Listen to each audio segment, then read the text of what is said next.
Hola, sean bienvenidos a un video nuevo. Como ya habrán visto en el título, hoy les voy a enseñar a cómo activar nuestra cuenta G Suite estudiantil. No olvides suscribirte. Lo primero que tenemos que verificar es nuestro nombre de usuario, que nos aparece en esta parte. Para poder acceder a nuestra contraseña, tenemos que darle iniciar sesión. Y en esta parte nos da la bienvenida. A continuación, en esta parte le vamos a dar a aceptar.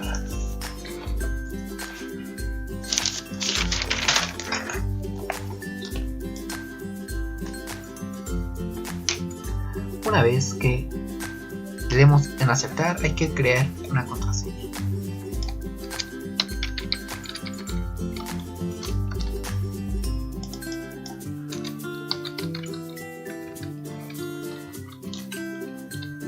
Le damos en cambiar contraseña.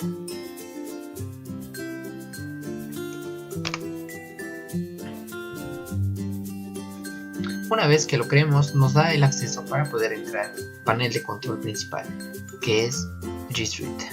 Como pueden ver, una vez adentro del panel de control, tenemos el calendario, tenemos Classroom, tenemos los contactos, tenemos a Google Hangouts y a Meet.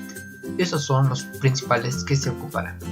Si te sirvió el video, no olvides suscribirte y darle like.